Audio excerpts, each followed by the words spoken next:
Muito bem, muito bem. Eu vou começar aqui dizendo algumas palavras, porque as pessoas vão chegando. Nós estamos iniciando uma live. Eu convidei hoje, está aqui do meu ladinho, na internet, aqui no computador, no telefone, o meu querido amigo deputado Edgar Preto, colega deputado estadual.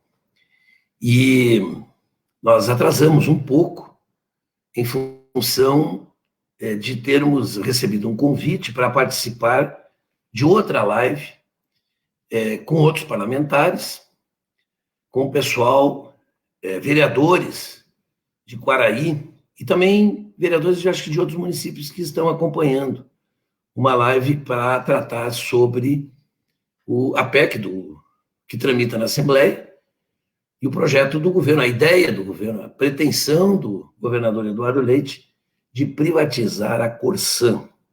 Então, nós havíamos marcado para as 19 horas, atrasamos um pouco, peço desculpas em nome aqui do nosso mandato e da nossa página, que, afinal de contas, está promovendo este nosso encontro. Eu quero já aproveitar, estamos aqui começando. Quantas pessoas já estão conosco aqui, meu amigo Guilherme? O Guilherme é meu parceiro aqui, fizemos muitas lives aqui, Edgar, no ano passado, na campanha. Barbaridade. Visitei vocês aí.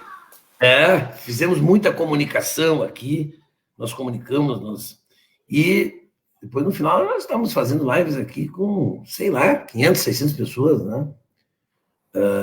Quantas pessoas? Tem pouco, hein? Tem 24 pessoas. 24.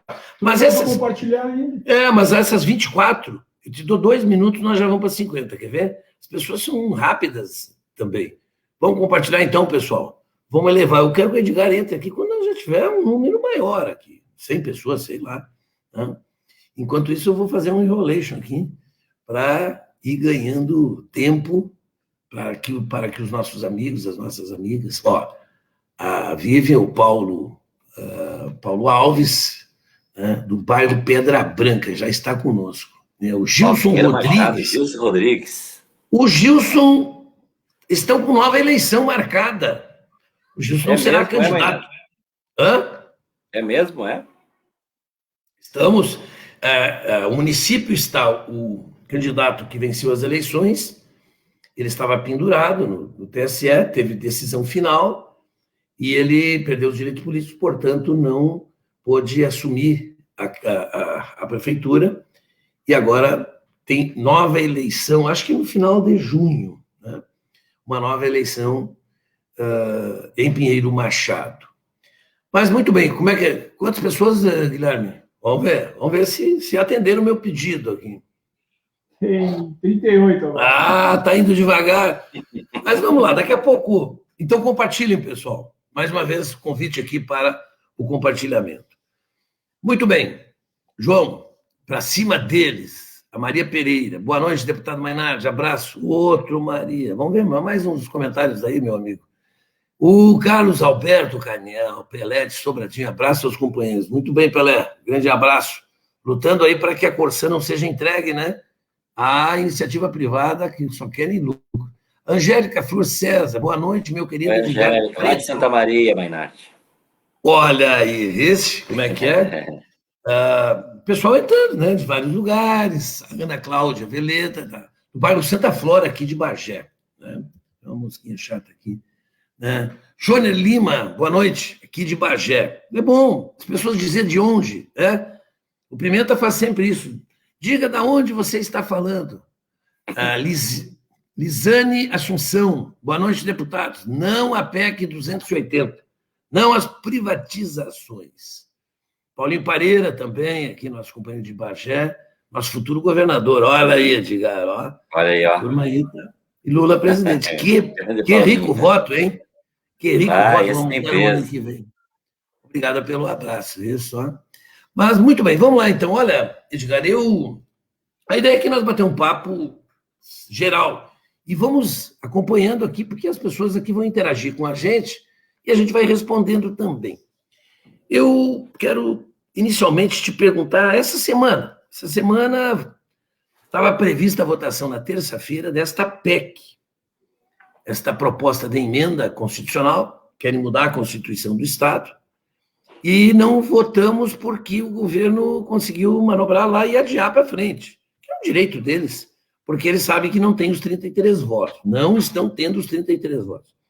Como é que tu compreende esta semana da nossa luta política travada aqui pelos meios virtuais, porque não temos como estar no parlamento, a gente está se cuidando, né? O parlamento agora funciona de forma híbrida, né?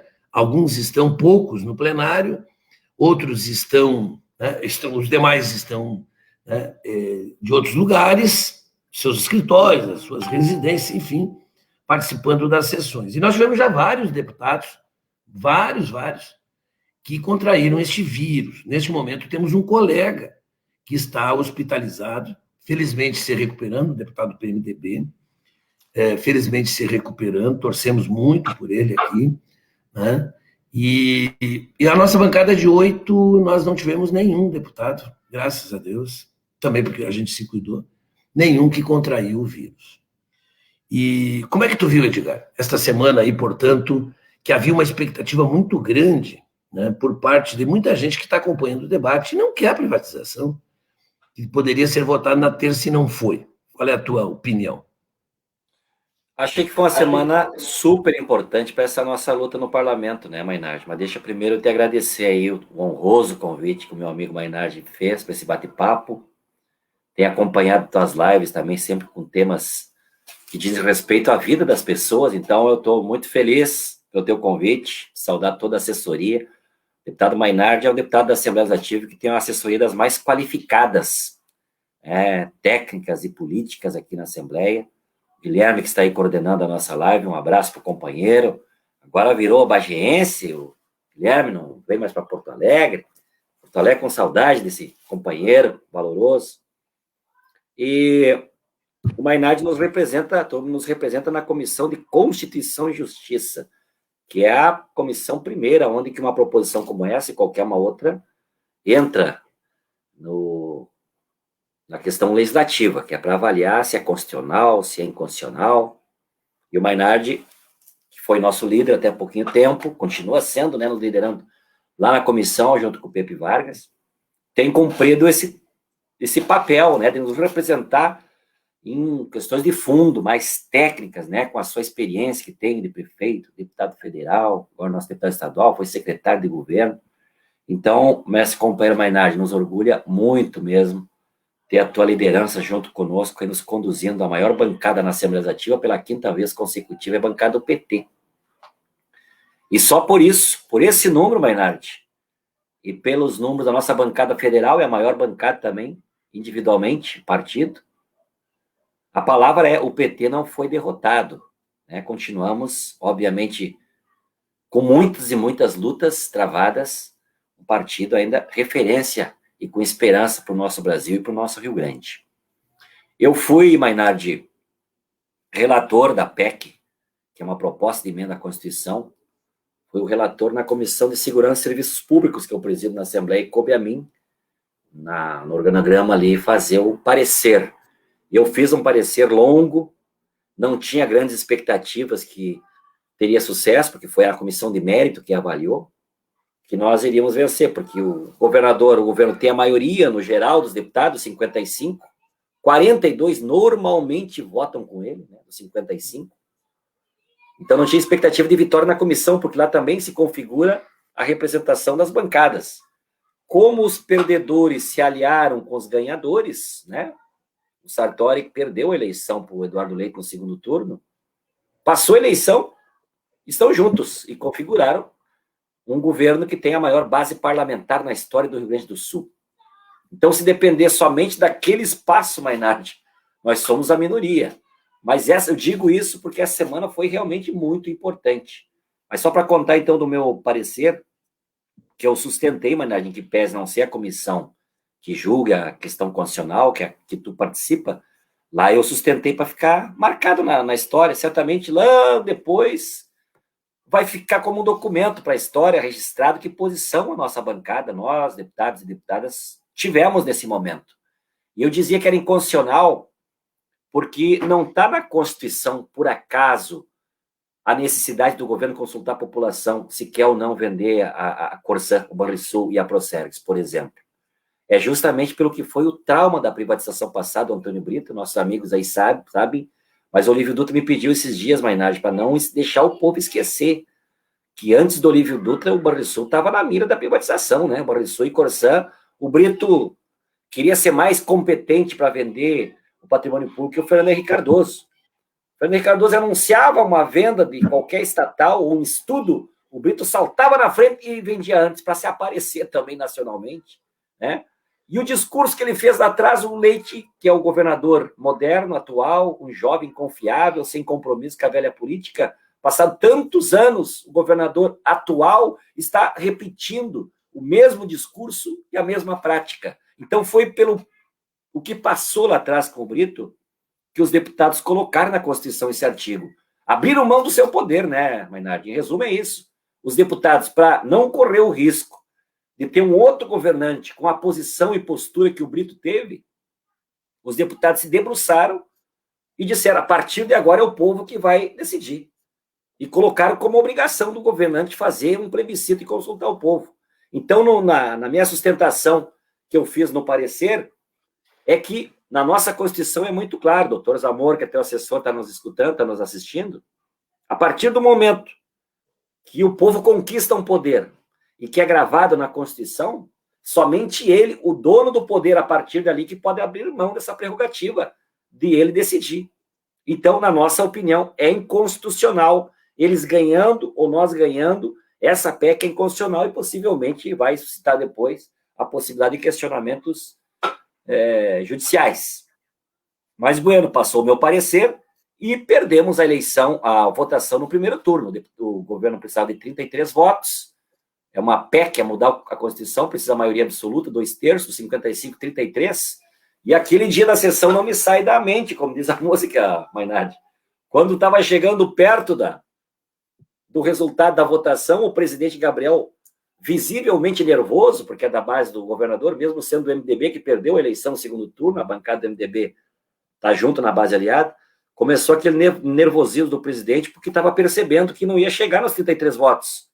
E chamou 3 vezes o Neri o carteiro para colher os votos.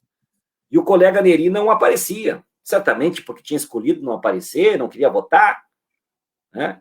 Chamou 3 vezes. Eu, inclusive, abri o meu microfone naquela hora, deputado Mainardi, e disse, presidente, possivelmente o Neri o carteiro não quer votar.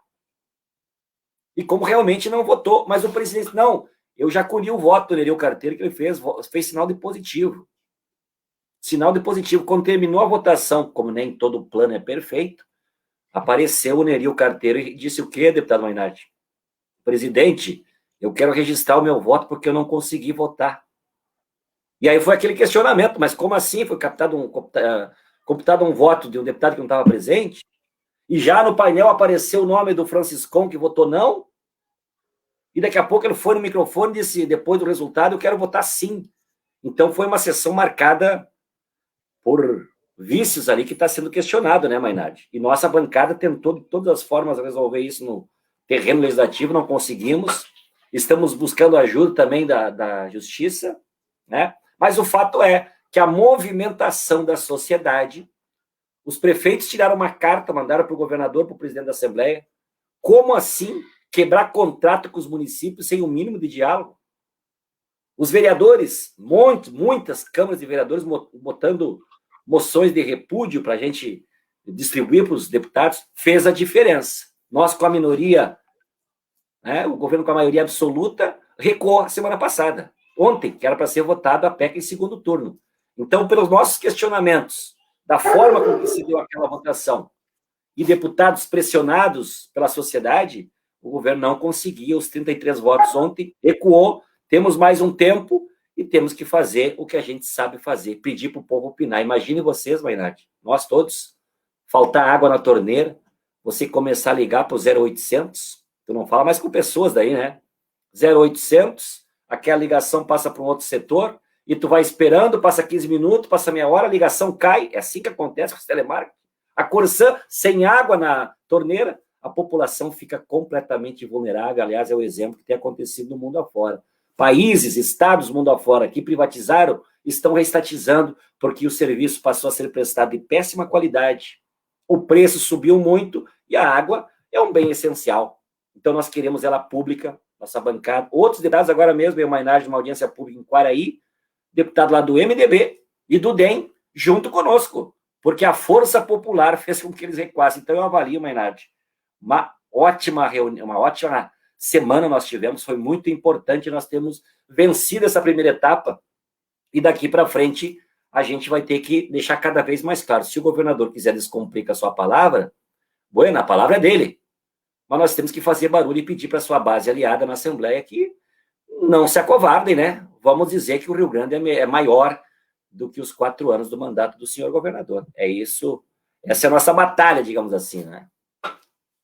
Sabe, Edgar, que olha aqui, isso aqui é a nossa Constituição, viu?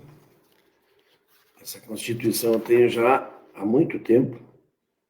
Eu até estava vendo aqui, ganhei do Wilson Campos, primeiro secretário, pesado companheiro deputado Luciano Mainardi. Em 94 ele me deu, com os nossos cumprimentos e um forte abraço. Primeiro secretário da Câmara Federal. Foi eleito que ano, Mainardi, para federal? Foi 94, é isso que foi 94. O primeiro secretário quando se elegeu. Ele mandou para os deputados, é o que eu tenho aqui. Deixa eu te falar. Esse tema não é um tema qualquer. Nós temos 2 temas. Nós temos a privatização da Corsã, a entrega da água para a iniciativa privada, a venda da água e do saneamento. Mas para que o governo possa fazer isso, hoje, pela legislação, ele tem que submeter a um plebiscito. Tem que ouvir a sociedade gaúcha, a população gaúcha. E o plebiscito, o que é o plebiscito, né? É uma forma de expressão do povo, é uma forma de manifestação da sociedade frente a questões importantes. Então, a Constituição Federal, e a gente sempre tem que primar pela Constituição, ela tem o capítulo 4º, que ela trata dos direitos políticos. Tem apenas 3 artigos.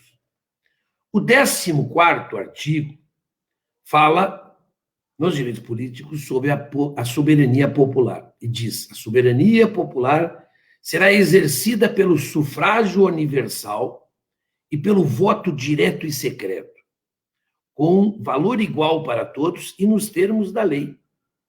Mediante. E nos termos da lei. Mediante. Nos termos da lei é aquilo que a lei, depois da Constituição, estabelecer. Mediante. Inciso 1º, plebiscito. Inciso 2º, referendo. Inciso 3º, iniciativa popular. Ou seja, a soberania popular, o povo é soberano para votar e também se manifestar através de um plebiscito. Os deputados estaduais colocaram na Constituição do Estado que a venda de empresas estatais precisava ter a aprovação da população através de plebiscito.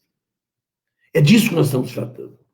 E por que o governo não submete esse tema a um plebiscito? Porque ele sabe de antemão que perde um plebiscito como esse.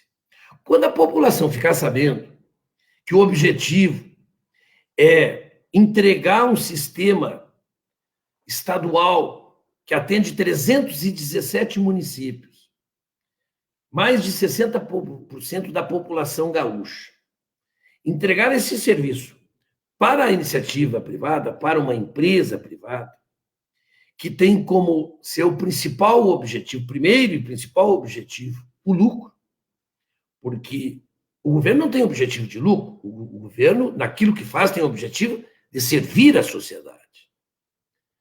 Agora, uma empresa privada, não. É da natureza diferente. A empresa privada tem como objetivo, em primeiro lugar, obter lucro. Tu investe, pega o teu dinheiro, bota ali para ganhar dinheiro. Certo? E depois, bom, pode até, isso ajuda no desenvolvimento, ok. Mas o primeiro compromisso é ganhar dinheiro. Ganhar dinheiro com a venda d'água é incompatível. Aí, quando as pessoas perceberem isso, vão votar contra. Então, o governo não quer que as pessoas saibam o que tem por trás. É por isso que não querem o debate. É por isso que eles fogem. Os que são favoráveis à privatização, eles não vão nos debates. porque não é fácil argumentar positivamente. E aí eles estão lá, negociando, o governador está negociando várias coisas, sei lá, espaço no governo, emendas parlamentares, dinheiro para cá ou para lá. E teve uma denúncia até do kit asfalto, né, Mainardi? Teve uma denúncia lá do deputado da base que receberam kit asfalto. Exatamente. Então, o cuidado agora, gente, quem está nos ouvindo, é o seguinte: para tirar da Constituição é necessário 2/3, ou seja, é necessário 33 votos. E eles não estão tendo os 33 votos.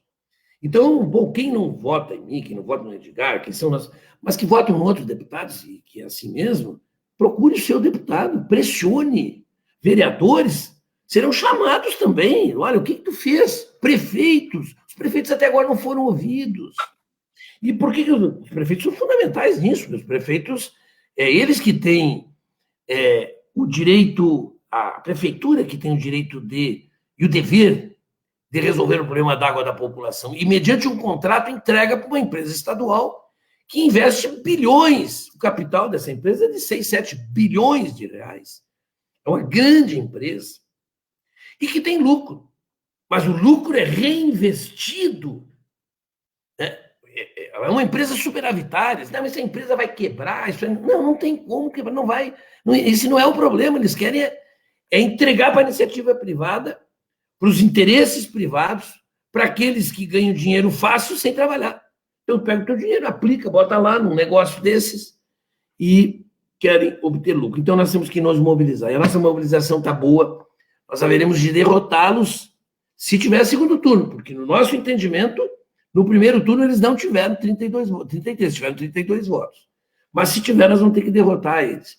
Porque se nós perder depois, quando tira da Constituição, e aí como é que faz para vender? Aí tem que mandar um projeto para a Assembleia pedindo autorização para vender a porção.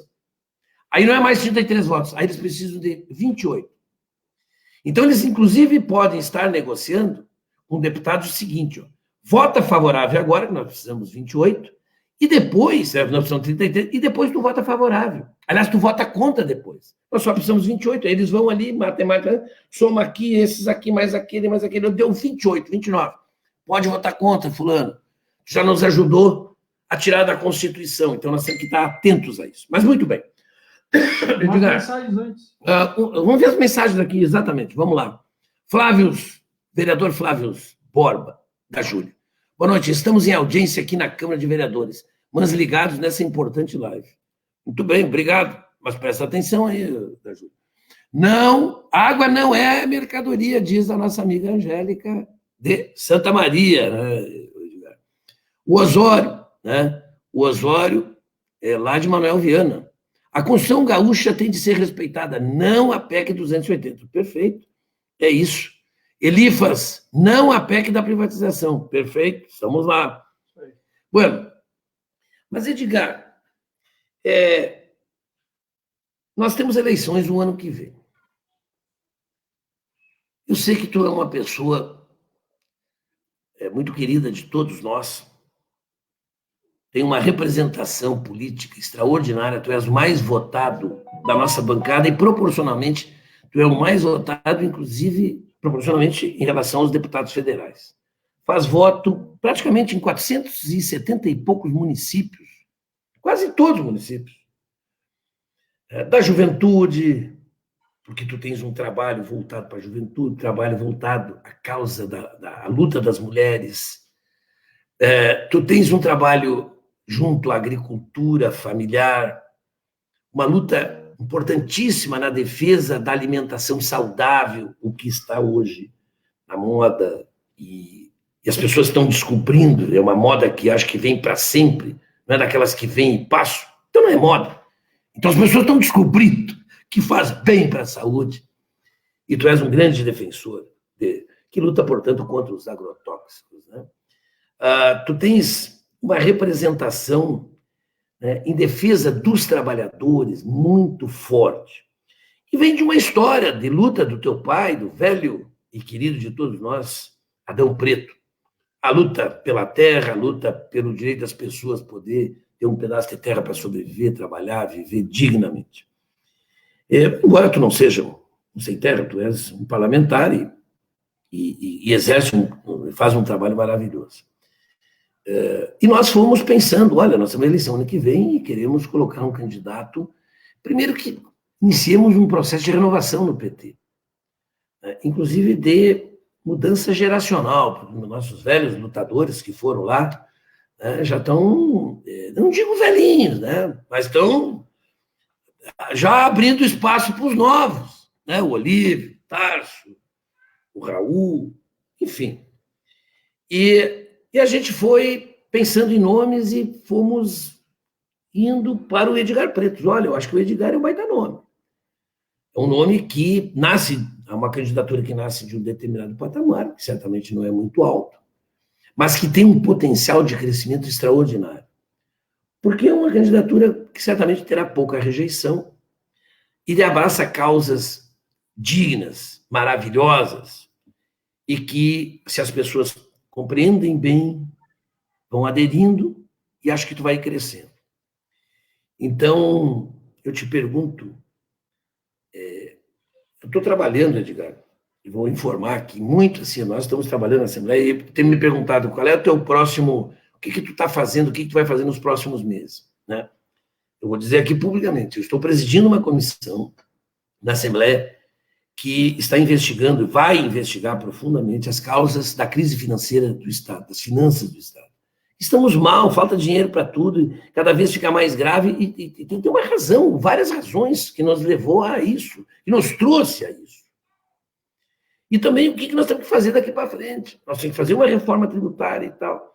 E eu tenho dito que este meu esforço é para ajudar o próprio parlamento a ter uma visão sobre essa situação e propor alternativas, que isso sirva para os candidatos, e no nosso caso, que sirva muito para ti, para a nossa candidatura, e, portanto, eu estarei empenhadíssimo, de agora em diante, na busca da construção de alternativas capazes de nós, uma vez ganhando as eleições, implementarmos.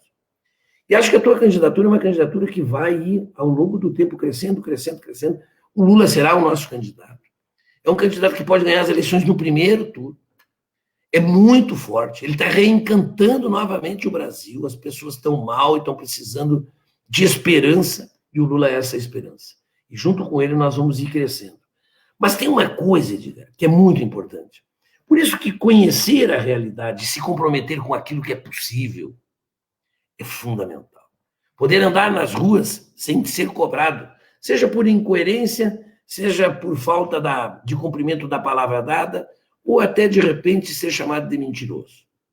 Então, eu quero colocar um vídeo aqui e vou te perguntar. Tu acha que é digno de um governador passar por isso que o governador atual está passando, por livre decisão dele, livre opção dele de querer fazer o que ele está querendo fazer com a água, com a Corsã, aqui no nosso estado? Veja só o vídeo, depois tu me responde. Quem vota Eduardo Leite está votando no Banrisul e Corsã Públicos. Pode anotar aí que eu assino embaixo. No meu governo, Corsã e Banrisul continuarão públicos para ajudar no desenvolvimento e na qualidade de vida do Estado. Ei, Aí. agora a palavra está contigo, meu caro. Nossa, Mainardi, primeiro eu quero revelar também aqui para os companheiros da tua rede, que é o Mainardi e o companheiro Pimenta, né, um dos grandes responsáveis aí por esta decisão que o partido produziu internamente, obviamente, né, um acordo interno que também, cá para nós, é de se considerar histórico, né, também essa decisão, com tempo de antecedência, com a construção ainda sendo feita, né, mas internamente o nosso partido ter transitado com muita facilidade, assim, essa possibilidade do nosso nome. E eu e tu e o Pimenta conversamos, acho que lá em 2019, depois da eleição última, né? Mainardi, né, candidato em Bagé, quase, mas, né, cumpriu a tarefa que nós tínhamos combinado. O companheiro Pimenta é cada vez mais uma referência nacional aí do nosso partido, e conversávamos já aquela vez nessa troca geracional necessária, né, que o nosso partido já vem se programando há quanto tempo. E, obviamente, né, Mainardi, nós temos muito orgulho de quem lutou tanto para nos trazer até aqui. E eu me aconselhei com todos eles, com o companheiro Paim, com o companheiro Tarso Genro, nosso ex-governador, o Olívio Dutra. E, obviamente, se qualquer um deles se inscrevesse, né, tivesse essa disposição, eu sempre dizia, eu estou, obviamente, atrás dessas grandes figuras que o nosso partido produziu, que são respeitados Brasil afora pela coerência do que fazem, do que falam e do que fazem, né? Fazem história pela palavra, né? Porque as pessoas confiam, independente de concordar com as suas ideias ou não, mas confiam, por isso são grandes referências, não só para o PT, mas para a política do nosso Rio Grande e do Brasil. E eles nos aconselharam, né, Maynard, assim como você também nos aconselhou a gente fazer esse debate internamente no partido. Obviamente que não é a nossa prioridade agora, nós temos tantas coisas para fazer esse 2021 ainda, né? A luta contra a fome, gente. Aqui no Rio Grande do Sul, 400 mil famílias estão vivendo abaixo da linha de pobreza. O deputado Valdeci protocolou o projeto da renda básica, que virou o projeto da nossa bancada, pedindo um auxílio emergencial que o governo do estado não deixe as pessoas passarem fome. Muitas e muitas mães vão dormir de noite sem saber se no dia seguinte terão comida para botar na mesa para as crianças. Não é lá no norte, nordeste, como era uma vez a fome, é só lá que não. Aqui no nosso estado, aqui na Porto Alegre, aqui na região metropolitana, Bagé certamente tem quantas pessoas que passam por enormes dificuldades. E o governador não vê isso. A pressão foi tanta, para contar um pouquinho da caminhada que estamos fazendo da renda básica, que ele chegou a inventar criou um faz de conta, Maynard, o tal do auxílio emergencial gaúcho, para dizer que ele fez uma proposta para se contrapor, porque não tinha mais argumento para se contrapor à nossa proposta. Ele criou renda básica gaúcha, que para ganhar 400 pila tem que ser mãe, chefe de família, tem que ter no mínimo 3 filhos e no mínimo 5 pessoas morando na mesma casa. Ou seja, vai encurtando para fazer de conta. Vai beneficiar 8 mil pessoas. Tem 400 mil famílias passando muitas e muitas necessidades. O governador mora no Palácio Piratini, Maynard. Como a gente diz no ditado popular, casa, comida e roupa lavada. Ele não se preocupa, não é do seu cotidiano, não é da sua vida isso. E aquele vídeo, né, aquele jovem moderno, né, que se colocou a serviço do Estado, sem nenhum compromisso com a velha política, como eu falava, governador confiável, bom, disputou com o Sartori um projeto muito semelhante, e foi justamente para se diferenciar do Sartori que ele, como diz o meu tio, deu essa de João sem braço, aplicou essa, né? O Banrisul e a Corsã continuar público, eu tenho que ser eleito governador.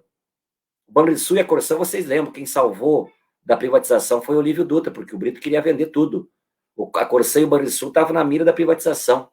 E esses dias o Olívio Dutra me lembrou, para não esquecer, me disse ele, Edgar, tem que lembrar o povo que quando nós ganhamos a eleição do Brito, na mesma semana, o secretário da Fazenda do Brito naquela época, saudoso Busato, ele foi para o Jornal do Almoço e disse o seguinte: se Olívio Dutra não der curso nas privatizações, não continuar vendendo, em 3 meses não tem dinheiro para pagar a folha de pagamento. E Olívio deu uma torcida no bigode, mas disse: eu não vendi nenhum parafuso e não atrasamos nenhum dia a folha dos servidores, as folhas dos servidores. E fizemos política pública para a agricultura, para a indústria, para a agroindústria, para as cooperativas. Depois veio o Rigoto, MDB, depois veio a Ieda, do PSDB, aí veio o Tarso Genro. O povo chamou de novo o PT para resolver o que tinha sido estragado naqueles 8 anos, que era mais ou menos a mesma linha, a mesma disputa, só mudava o ator. Entrou o Tarso, de novo, a nossa economia cresceu acima da média nacional, o PIB do estado, né, comparado com os outros estados, especialmente nossos vizinhos, crescendo muito mais, pagando dívida, pagávamos a dívida com a União, Maynard, lembra, né? Quase 280 milhões por mês. Não aumentamos impostos, não atrasava a folha de pagamento, e o Maynard era secretário da Agricultura na seca em 2012, Maynard, tu deves lembrar. Nós conseguimos, aquela vez, até alimentação para os animais, gratuitamente, que o Estado deu. Aquela negociação que tu liderou junto com que tinha semente de milho, de trigo, que não era passivo mais para consumo humano, a Conab, negociamos, tu fosse lá, negociou, veio o trigo em caminhões que o Estado mandou buscar e levou para a região sul. Muitos municípios ganharam alimentação para os animais. Somente da Secretaria da SDR foram 260 milhões para fazer frente na seca em 2012. Nessa seca do ano passado, uma das piores das últimas décadas, gente, foi 10 milhões dos cofres do Estado. Então não tem nenhuma saída para quem está passando essa idade. Virou as costas para os agricultores do Rio Grande do Sul, não só para os pequenos, para os médios, para os grandes. Absolutamente nada. O que ele oferece para o agronegócio agora, Mainardi, é mais veneno. Liberar para usar mais veneno. O Rio Grande do Sul nunca deixou de ser um estado altamente competitivo a nível nacional na produção, não é por falta de veneno. Pelo contrário, se usa muito aqui. E agora nós temos uma lei estadual, a lei dos agrotóxicos. É importante eu contar esse caso, porque agora, mais uma mentira aí, né? Foi mais uma palavra dada. O governador, ele quer mudar a lei estadual dos agrotóxicos, que é da autoria do Antenor Ferrari, lá de 82. Os deputados naquela vez, Mainardi, fizeram uma lei, como você sabe, porque estava numa onda a nível internacional, especialmente na União Europeia, que estava sendo banido produtos causadores de câncer, de má formação, enfim, tinha toda já a pesquisa andando, e os deputados daqui aproveitaram-se de um desastre ambiental, aproveitaram-se, entre aspas, para ter justificativa também. Houve uma mortandade de peixe no nosso Guaíba, aqui em Porto Alegre, que abastece 80% da região metropolitana. E eles fizeram um debate e produziram uma lei que diz o seguinte, o artigo principal dessa lei, Mainardi: produtos que foram produzidos no seu país de origem e que lá são proibidos ou foram banidos, aqui também não pode ser usado.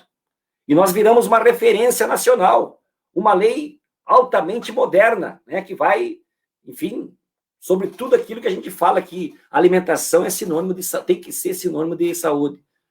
O Eduardo Leite mandou um projeto agora para mudar essa lei, em regime de urgência. E nós nos organizamos pela Frente Parlamentar que eu coordeno da Alimentação Saudável, reunimos 240 entidades que formaram um documento e eu levei para o governador, pedindo que retire a urgência. Sabe o que ele me falou, Mainardi? Deputado, está bem, eu acho que vamos fazer então o debate, eu quero assumir o compromisso que não será mais votado esse projeto em regime de 62, eu vou retirar o regime 62. Comemoramos, saímos de lá com a palavra do governador, ontem voltou artigo 62, regime de urgência, para votar o projeto 260 para liberar que mesmo o veneno sendo proibido no país de origem, que entre aqui e pode ser usado como se nós fôssemos um depósito de lixo químico, gente. Então, a palavra no Palácio Piratini para o senhor governador não tem mais importância. E eu acho que isso a história vai cobrar. O que ele disse da Corsã, da CE, agora ele foi para a televisão e disse, olha, eu vou quebrar minha palavra, eu espero que o povo compreenda. Mas como compreender o que nós já falamos da Corsã, o que ela significa? É somente, prezados amigos e amigas, para se aparecer a nível nacional. Depois da churrascada que ele fez para os deputados federais do PSDB no Palácio Piratini, ele aceitou viajar ao Rio Grande para apresentar os seus feitos como pré-candidato a presidente da República. Eu duvido, Mainardi, se depois... Viajar ao Brasil. Viajar ao Brasil. Viajar ao Brasil para apresentar os feitos do nosso Rio Grande.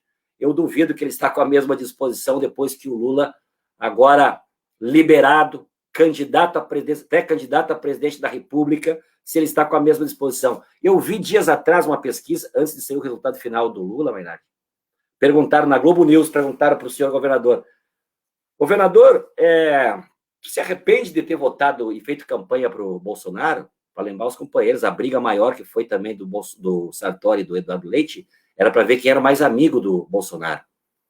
O Sartori foi mais fiasquento ainda, chegou a trocar o seu nome, ele queria ser chamado de Sartonaro, para dizer que era uma mistura de Sartori e Bolsonaro, para dizer que ele era mais amigo. O Eduardo Leite não ficou para trás também, é meu candidato, eu sou cabo eleitoral. E na Globo News, dias atrás, ainda ali na costura de ver quem era mesmo o criminoso, antes de ser claramente colocado para a população que o criminoso é o Sérgio Moro, essa gente que botou o Lula na cadeia para não concorrer na última eleição. Sabe o que ele falou, Mainardi? Não, eu não tinha a escolha. Ou eu votava para o Bolsonaro, Ou eu votava para um candidato que ia pedir conselho para um presidiário que estava preso na cadeia em Curitiba. Disse isso do presidente Lula covardemente. Não era com a responsabilidade e uma autoridade maior do Estado nesse momento que teve a oportunidade de dizer, olha, eu me enganei, eu induzi mais gente a cair nesse erro. Porque, convenhamos, se tivesse o Lula no poder, se tivesse o Lula de presidente, tivesse concorrido, até as pedras sabem que ele teria vencido a eleição, o nosso Brasil não era da forma que está. Quantas vidas foram perdidas, gente? Porque o senhor Bolsonaro, apoiado por Eduardo Leite, foi cabo eleitoral dele, recusou 11 ofertas de vacina. Tem uma postura totalmente servil, né, com o presidente da República, não briga, não levanta a voz, é educado, não briga por nada, nem para defender o nosso Estado, nem para brigar por mais vacina. Então nós achamos, gente, que tem tanta coisa para fazer nesse 21, tem tantas lutas que nós precisamos estar à frente que estão sendo a nossa prioridade, contra a fome, a luta pela vacina, né, a luta contra o fascismo, é que nós vamos se empenhar. Mas junto com isso, Mainardi, nós vamos costurar uma grande unidade política, vamos conversar com o partido de esquerda, do centro-esquerda, como diz o Tarso Genro, do centro democrático, para convidar para a gente fazer a reconstrução do nosso Rio Grande. O Lula vai ser candidato e está construindo uma aliança social e política que nós podemos ganhar a eleição no primeiro turno. Então, cabe a nós dizer para os gaúchos e gaúchas que o Rio Grande não pode ficar para trás. Então, com tudo que nós vamos fazer em 21, nós vamos também reconstruir o nosso Rio Grande através de uma grande aliança, primeiro com a sociedade. O Mainardi falou da luta que eu tenho em defesa das mulheres desde quando eu me conheço por gente, porque foi a dona Otília Mainardi, a minha mãe, que colocou isso como, digamos assim, uma causa da minha vida. Hoje eu me dou conta, as pessoas me dizem, mas Edgar, tu é um homem, tu é deputado, escolheu a causa aí da luta em defesa das mulheres, por direitos iguais. Eu fico pensando, Mainardi, a dona Otília, que era uma mulher agricultora, ela lutou muito junto com as mulheres da roça para conquistar. Aquela vez eu lembro, a minha mãe era inconformada, minha mãe já faleceu, mas ela nunca se conformou porque ela morreu sem nunca ter recebido auxílio maternidade, mesmo tendo 8 filhos. Porque a mulher da roça, antes da Constituição de 88, lembra? Não tinha direito a receber o auxílio maternidade.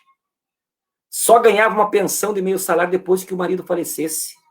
E a dona Otília subia em carroceria de caminhão junto com as mulheres lá de Miraguaí, da região Celeiro, faziam protesto, faziam caminhada, porque não aceitavam aquela condição. E a dona Otília criou uma consciência na luta, Mainardi, e que ela chegava em casa e dizia o seguinte, olha, se a mãe vai para a roça com o pai, se as meninas trabalham na roça junto com os guris, dentro de casa, cada um faz a sua parte. Quando levanta da cama, estende a cama. Se não faz comida, lava a louça. E hoje eu vejo que aqueles ensinamentos da Nautilus não é comum nos lares do nosso Rio Grande. Então, quando eu tive a oportunidade que as mulheres me pediram, Edgar, é com os homens que nós queremos conversar para fazer essa mudança, né? Para ter um pai, uma paternidade ativa, né? Porque se a gente não faz a nossa parte, Mainardi e companheiros, agora para vocês, fica só para um lado, fica só para as companheiras. E aí as mulheres não conseguem ter a sua independência econômica. A mulher está sempre para trás. A mulher não participa da política, porque muitas vezes, eu lembro que era assim o seu Adão Preto, meu pai, construindo partido, construindo movimento no sindicato. Fazia uma reunião na nossa comunidade, até que as companheiras mulheres iam, mas quando tinha que fazer janta, as mulheres iam para a cozinha. E ficavam os homens conversando. Aí, claro, chega na época de escolher um candidato, Mainardi, as mulheres, como é que as mulheres vão se meter? Não acompanharam, e os homens estão vivendo isso desde sempre, né? Então, eu luto pela igualdade, nem mais e nem menos. Nós queremos direitos iguais. E estou muito confiante, estou até emocionado de ver as companheiras dizendo, Edgar, tu vai ser o candidato das mulheres. A tua pré-candidatura tem que passar a defender um Estado com direitos iguais. E é isso que nós vamos fazer. Nós queremos, sim, um Estado produtor, queremos ver os agricultores plantando, produzindo em escala, produzindo bem, mas nós queremos que na mesa das pessoas tenha um alimento sinônimo de saúde e não de doença. Então tem que saber cada um no seu lugar. A soja, a monocultura que avança no nosso estado, 5 milhões e 480 mil hectares produzindo soja. Soja é importante? Não vamos dizer que não é, mas a gente não come só soja. Então tem que ter política para soja, para monocultura, para outros, mas tem que ter uma política diferenciada para quem planta e produz comida, alimento. Por isso o nosso projeto que você ajudou a montar, nós protocolamos dias atrás com um financiamento especial para a agricultura familiar. De 1 ano de prazo, 2 anos de carência com juros zero. Se o governador botar 50 milhões para fazer um financiamento com juros zero para os agricultores, dá para financiar R$1 milhão e não 8 milhões para fazer frente à seca. Se colocar 50 milhões no projeto nosso de um auxílio emergencial, um financiamento especial para pequenas e microempresas, dá para financiar 1 bilhão também nesse setor que gera 70% do nosso emprego. O exemplo do Tarso, para terminar, Mainardi, nosso governador Tarso, quando assumiu o governo da Ieda, a carteira de crédito do Banrisul era 17 bilhões, o dinheiro emprestado especialmente para a indústria moderna. Linhas de financiamento especial para a indústria moderna. Quando o Tarso terminou, o governo não foi mais 17 nem 16, foram 37 bilhões a carteira de crédito, emprestado, linhas de financiamento especial, com anos de prazo, com facilidade de pagar, nada de graça, seguindo as normas do Banco Central, mas uma intervenção do Estado para uma política diferente. Aquela vez a nossa economia subia acima da média nacional. Sabe como é que está hoje, gente? A nossa economia encolheu 4,7% o ano passado. Ah, mas eles dizem, Mainardi, é uma crise nacional, é uma crise mundial que é verdadeira, mas como que o Paraná só caiu 1,9%? Santa Catarina 1,6%, e o Estado, governado pelo jovem, atual, moderno, despojado, inteligente, encolheu quase 5%. Então, a falta, queridos amigos, é de governo, é de ação, é de ter pelo menos um projeto de desenvolvimento, que é o que você vai trabalhar na tua comissão especial, e eu vou estar presente em todas as reuniões para aprender. Eu sei que você está organizando aí uma galera, uma turma a nível nacional, liderança, que vão trazer luzes de como o nosso Rio Grande está e como que nós vamos sair da situação difícil. Já falei demais, Mainardi, eu me empolguei, tu me deixa umas perguntas facinhas aí, daí eu vou falando demais. Muito bem, Edgar, muito bem. Eu diria assim para os meus amigos e amigas, são por essas razões que o homem é nosso candidato, nosso pré-candidato. Tem mensagem aqui, tio. Tem mensagem, vamos lá, muito bem, é isso, esta é a pauta. É isso que nós temos que debater com a sociedade. Tem saída, tem solução. Nós vamos dizer para o povo que nós vamos construir junto com o Lula um governo nacional e estadual e que o governo pode garantir que ninguém vai passar fome nesse estado que é altamente produtor. Não tem cabimento, gente, passar fome sem ter uma porta para bater. Então, são símbolos como esse que nós, junto com a sociedade organizada, vamos organizar não para dar palavra solta ao vento. Vamos afirmar coisas conjuntamente que nós temos possibilidade de cumprir depois, e não depois vir e dizer que vai quebrar a palavra, espera que o povo compreenda. Para os gaúchos e gaúchas, a palavra tem que ter um peso, e tem um peso importante. Né? Tudo bem. Deixa eu ver uma coisa aqui, vamos ver alguns comentários. Antes de colocar na tela aqui, Mainardi, o Leandro Molina, que é o jornalista lá do mandato do Edgar, mandou uma lista aqui do pessoal que está comentando lá na página do Edgar. Ah, é verdade, eu estou compartilhando, Mainardi, estou compartilhando também a nossa live aí. E aí? Vamos lá, o vereador Pecão de Nerval mandou um abraço, o deputado Marcon, deputado federal também na audiência, pessoal dos municípios de Ronda Alta, Pedro Osório, Candiota, Torres, Barão de Cotegipe, Viamão, Triunfo, Nova Santa Rita, Ajuricaba, Arroio do Sal, Jaguarão, Natal, no Rio Grande do Norte, Santa Maria, Cerro Grande, Porto Alegre e Portão. Pessoal saudando Mainardi, Edgar e também o Lula. Agora vamos para algumas mensagens aqui, ó, na tela. Vai lá. Angélica está aqui, ó, acompanhando direto em cima. Edgar Preto é o nome que o Rio Grande do Sul precisa para voltar a sorrir. Eu acredito em ti, meu querido. Conheço tua competência e comprometimento com tudo o que faz. Lula e Edgar. Esta comissão, diz a Karen, né? Lose, esta comissão especial que o deputado Mainardi preside é fundamental para nosso desafio do próximo período. Parabéns pelo trabalho, Mainardi. Muito obrigado, querida Karen. Osório, o governador faltou com a palavra. Houve tempo em que a palavra do homem empenhada era motivo de honra para esse. É verdade. Gilard Chabreu, né? Grande deputado Luciano Mainardi, com certeza Edgar Preto tem meu voto e meu empenho na campanha. Vamos lá. Cláudio Marchiori. Edgar, governador 13, Mainardi, deputado estadual. Fora Eduardo Leite. Olha aí o Marchiori. Também presente. Diretamente de Porto Alegre, Udo Alegrete. Vera Brião, boa noite, companheiros. Boa noite, Verinha. Catarina, boa noite. Catarina aqui. Travou meu computador aqui. Saudando a nós dois. Travou? Travou. Bueno, mas Edgar, nós vamos fazer, o ano que vem, né, nós teremos uma eleição. Claro, a luta esse ano tem um centro nesse momento. O centro é aquilo que tu fez referência. Veja bem, nós estamos vendo uma pandemia e a palavra de ordem é: queremos vacina. Não tem solução. Gente, a gente fica em casa, a gente vai, outras não sei o quê, e é impressionante. Mas temos que nos cuidar. Quanto mais nos cuidar, menos gente contaminada. Ok. As pessoas também precisam trabalhar. O governo não atende minimamente. Deveria estar com este... Porque se o governo tivesse responsabilidade, o governo federal, o governo iria estender o benefício, o auxílio emergencial para as pessoas, iria continuar com linhas de crédito e ampliar a linha de crédito para os empreendedores, para os pequenos, médios negócios atingidos diretamente, para que esses não fechem, não gerem desemprego, mais gente que fica em casa passando dificuldade.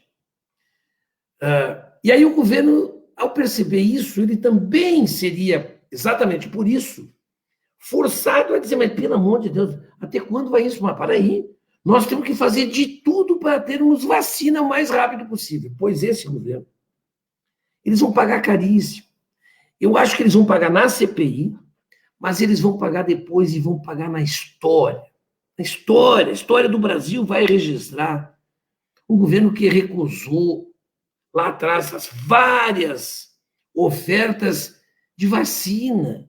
Queremos vender vacina, não, da China não, essa não. Entende? As mais variadas justificativas para não comprar a vacina. Mas se a vacina é a solução, a pessoa vacinada, né, ela 90%, 90 e tantos por cento de chance de não se contaminar. Mas por que não, gente? Mas por que? Qual é o problema? É incompreensível, parece que ele queria que as pessoas morressem. É por isso que é chamado de genocida.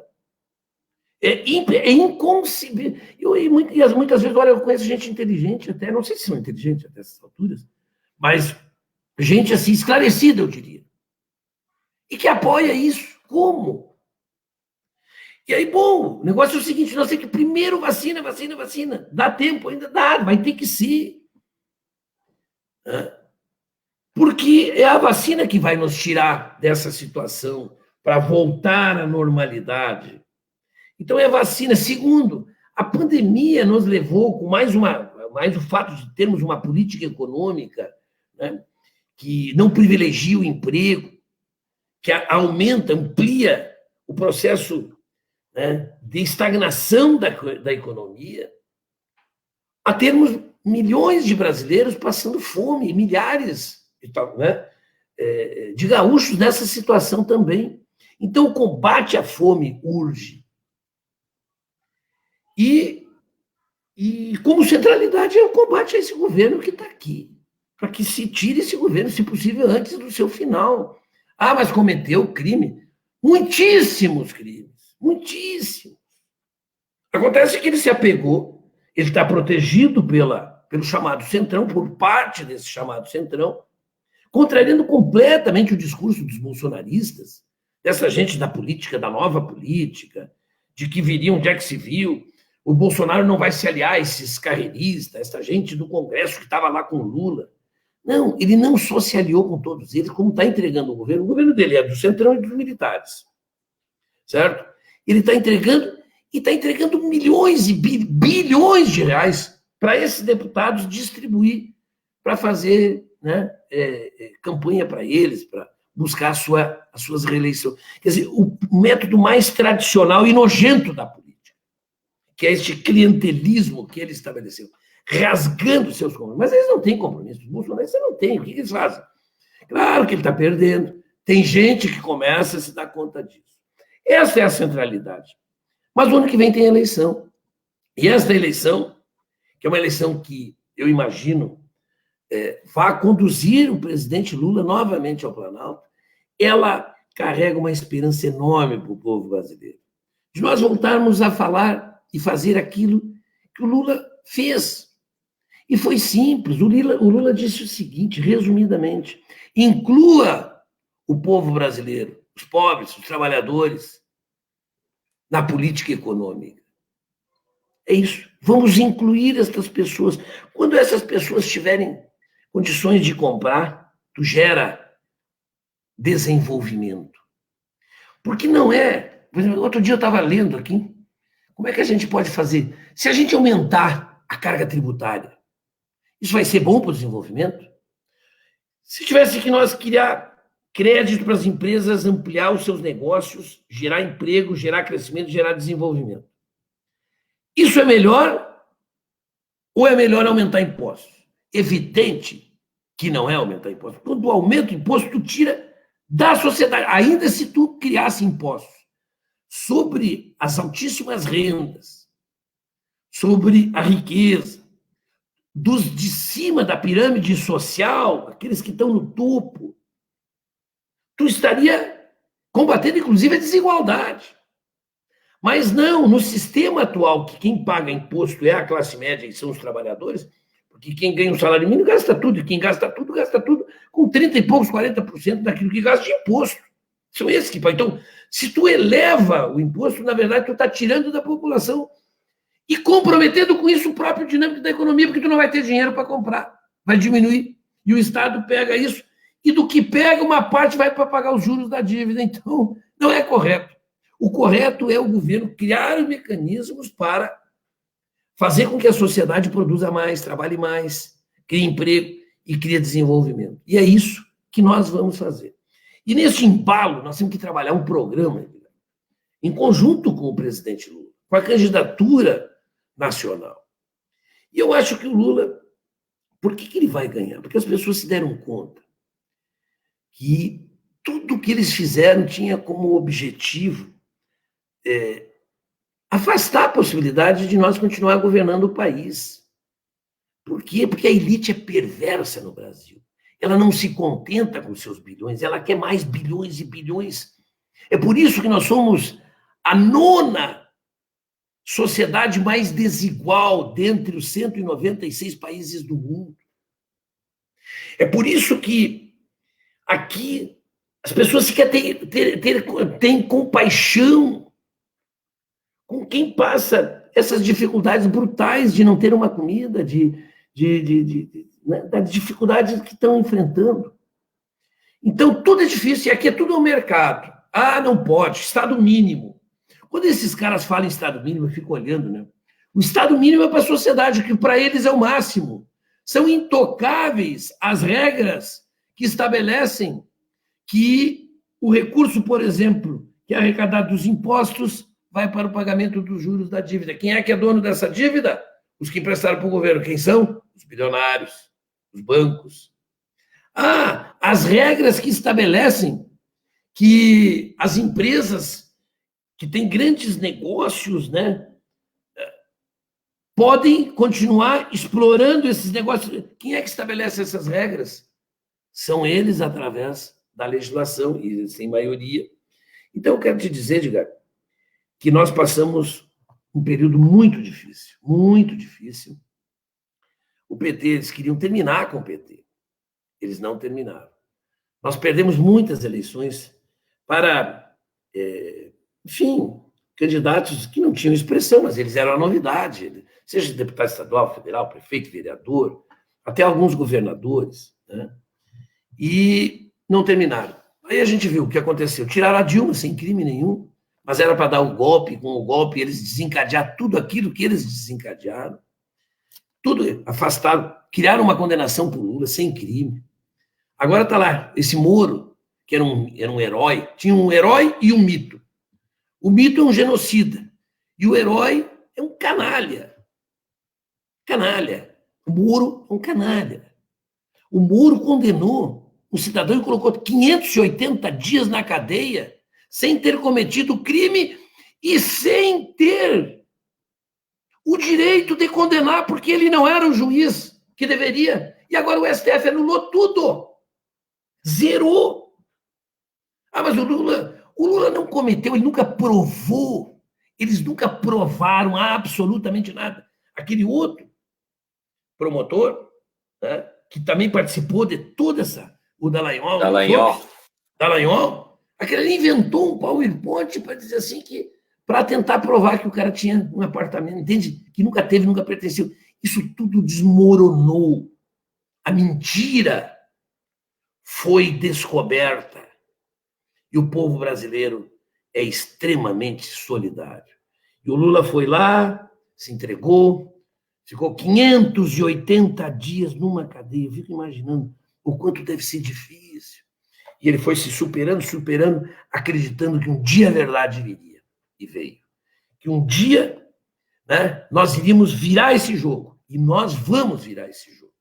E eu acredito muito que na virada desse jogo, a população gaúcha, que tem se demonstrado uma população mais conservadora, mais à direita, vai também despertar. E é com essas pessoas da nossa periferia, com o povo mais pobre, com o povo trabalhador, com a classe média, com os empresários conscientes das suas responsabilidades, que enxergam além desse momento, né, tão difícil que estamos vivendo, em que a política se transformou, né, em algo tão rebaixado, em que o ódio substitui o argumento, o grito substitui, né, a razão. Então, essa coisa, né, vai ser superada.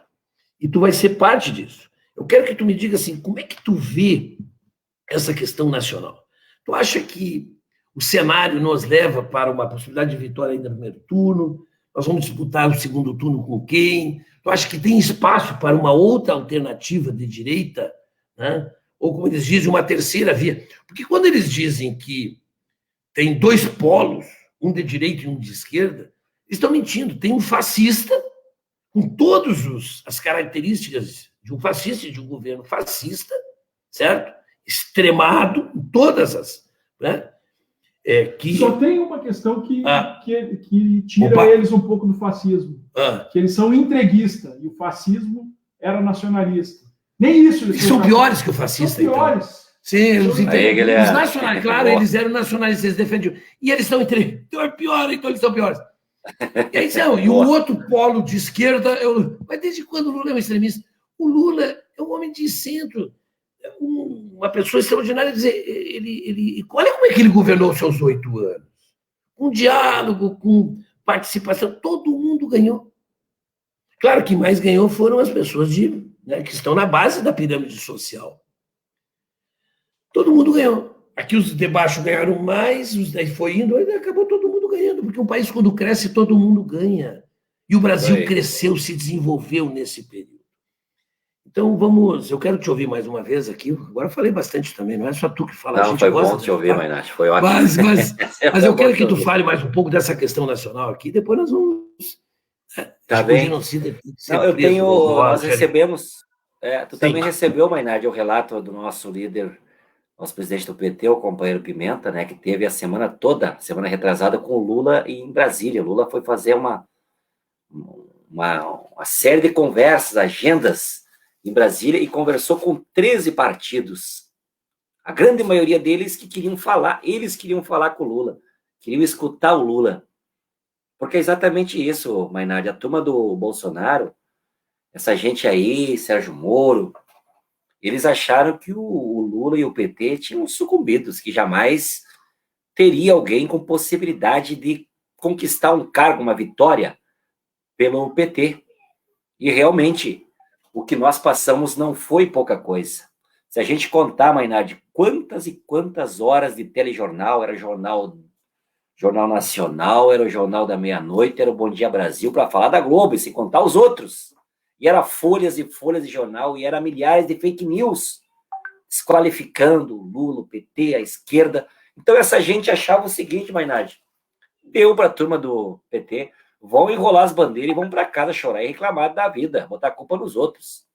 E nós resistimos. Então, o resumo da ópera todo, queridos amigos e amigas, é que o PT não foi derrotado. Muito pelo contrário, né? O PT continua sendo partido com mais possibilidade de fazer frente a tudo que você narrou aqui, companheiro Mainardi, do que representa o Bolsonaro, que representa a sua turma, né? Ia fazer a limpeza na política, e agora a gente vê não só os mesmos lá, né? Não os mesmos de sempre, não só os mesmos de sempre, mas a corrupção batendo no seu núcleo familiar, nos seus filhos, né?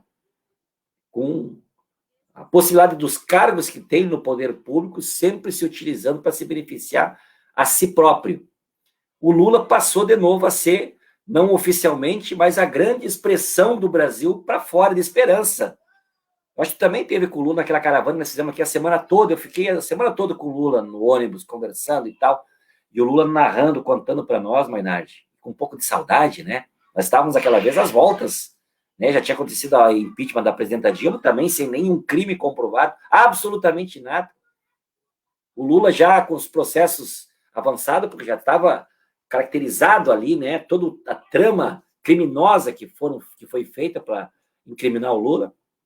E o Lula contava para nós, estava o Tarso, estava o Olívio Dutra junto, como é que era quando tinha os encontros das grandes cúpulas mundiais, como é que era o comportamento de outros países com o Lula, com o nosso país.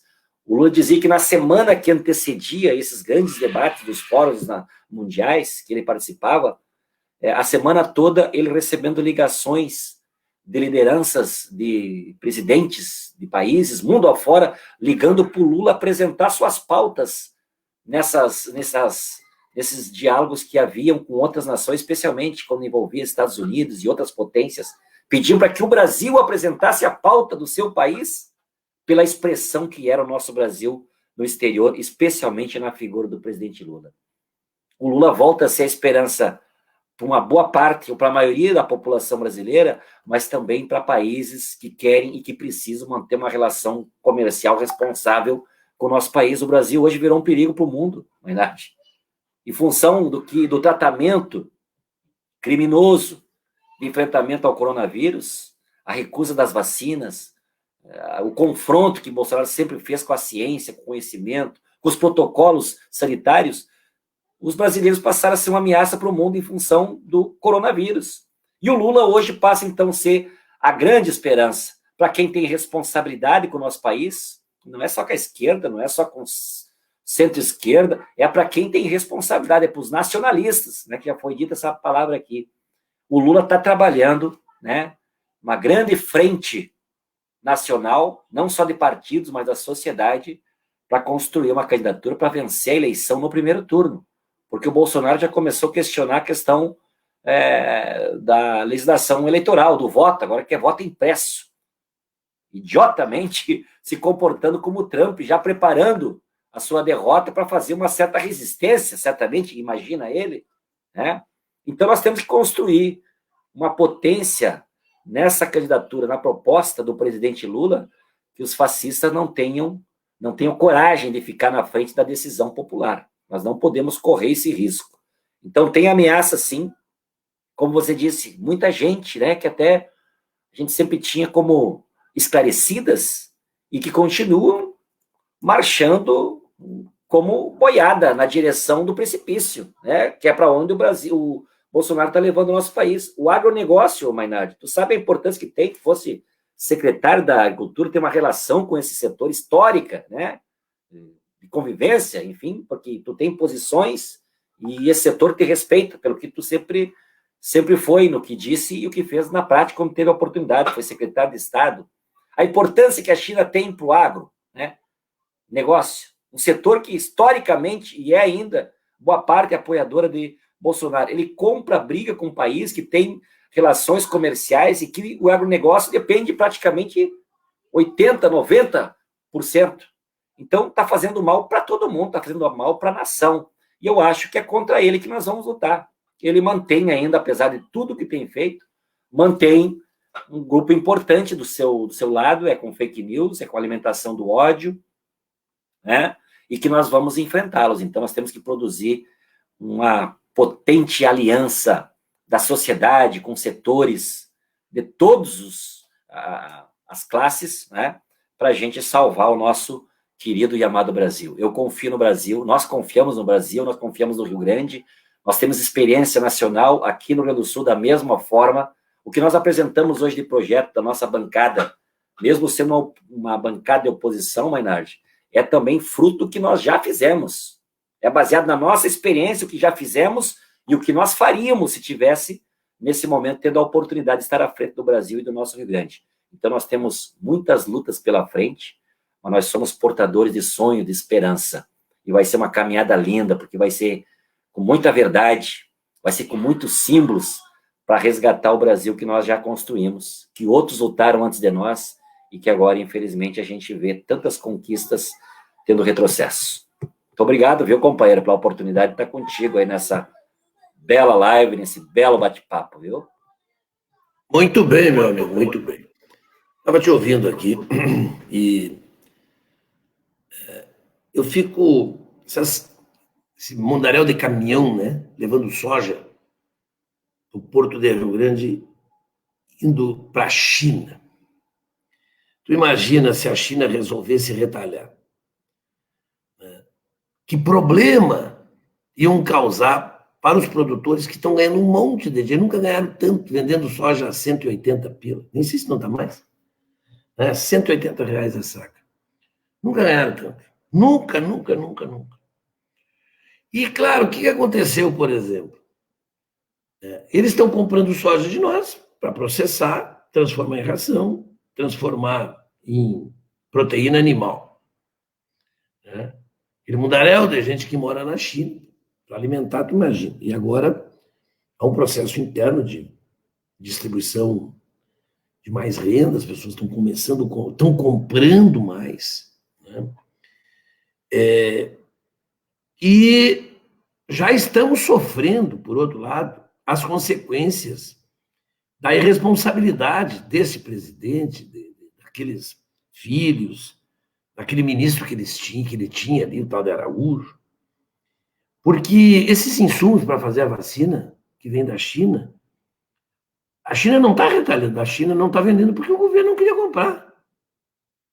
E a China também não vai forçar a barra. Quem está pagando é o brasileiro. Todos nós. Eu tenho um amigo que era bolsonarista de direita, muito conservador, e que eu tinha relação com ele. E ele morreu com Covid. E um dia eu falei depois com o filho dele e disse, pois é, que triste, né? Se o Brasil tivesse vacinado os idosos antes, ainda o ano passado meu pai estaria vivo. Então a gente tem que pensar isso. Muita gente que está morrendo porque não tomou a vacina. E não tomou a vacina porque esse genocida não quis.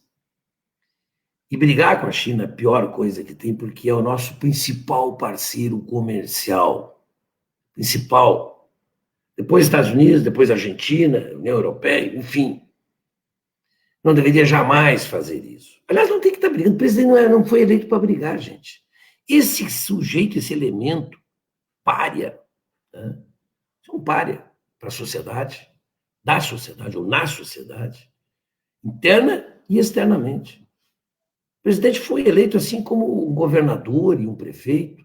Não é para estar brigando, é para estar construindo, para estar fazendo, trabalhando, dialogando. Né? Bom, o presidente da República, em algum momento, pode, quando os interesses internacionais estiverem em jogo, não é o caso, absolutamente não é o caso. Estavam tratando tão mal a Venezuela que tem seus problemas internos, que resolve seus problemas, não é nosso que não está opinando. Mas na hora que estourou o problema em Manaus, sabe quem socorreu Manaus? Não foi esse genocida. Foi o governo venezuelano que mandou, né, aquele insumo importante lá para o hospital. Então, gente, nós vamos superar isso. Vão ficar as marcas de um governo que vai ser inscrito na história como o pior governo da história desse nosso país, infelizmente. Uma marca de, sei lá, quantos... Vai ultrapassar, creio, meio milhão de pessoas que faleceram. Uma parte, evidente, disso, né, mesmo que o governo tivesse feito tudo certinho, teria morrido, mas não seria esse número, vocês podem ter certeza. Esse meu amigo que falou do seu pai, o pai não, se tivesse vacinado, ele não teria contraído o Covid. E muitos. Foi isso que aconteceu. Edgar, muito obrigado pela aceitação deste convite que fiz. Estamos juntos, vamos continuar firme na luta na Assembleia. Temos muitas pautas. Esta pauta que tu traz de novo, que o governo está mandando, o regime de urgência, né, que diz que não faria isso. O regime de urgência, gente, é para que a gente na Assembleia tenha que votar em 30 dias. É obrigado a votar porque tranca.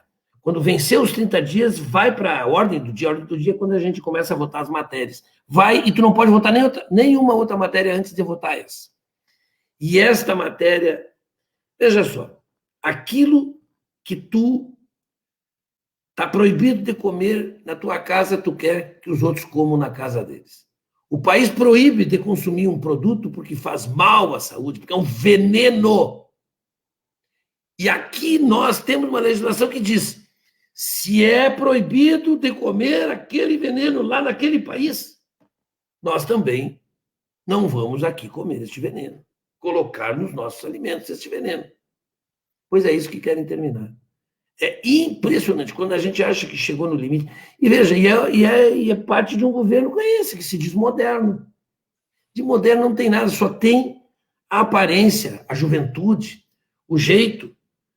No demais, o nosso governador, ele é absolutamente conservador, né? Uma política absolutamente vencida, privatizar a Corsã, foi o que foi feito na década de 90. Nós estamos falando de 20 e tantos, 30 anos atrás, quando as privatizações viraram moda e depois os países começaram a rever as privatizações. Os municípios que privatizaram a água, os mais expressivos, todos voltaram atrás, todos. Aqui do lado, Buenos Aires, a cidade, uma das mais lindas do mundo. Paris voltou atrás, Berlim voltou atrás. E assim são dezenas de municípios que privatizaram e que viram que não podia, que isso não era o melhor para a sociedade. Quem governa para a sociedade não pode fazer isso. Pois ele está querendo fazer isso. Então, veja bem, está atrasado 20 e tantos anos e adota uma política também de desrespeito à vida das pessoas quando quer nos empurrar veneno aqui no estado proibido, nos países onde eles são proibidos. São tantas coisas, diria Drummond, né? São tão fortes as coisas, mas nós não somos as coisas e nós revoltamos. Tamo junto, Edgar. Um grande abraço para ti. Vamos à luta, meu companheiro. Obrigado. Valeu, mais uma vez. Um abração para obrigado todos a todos, a todos que estiveram conosco aqui, as amigas, amigos que nos acompanharam nessa nossa live, tanto da minha página quanto da tua. Valeu, companheiro. Um abraço, Mainardi. Abração.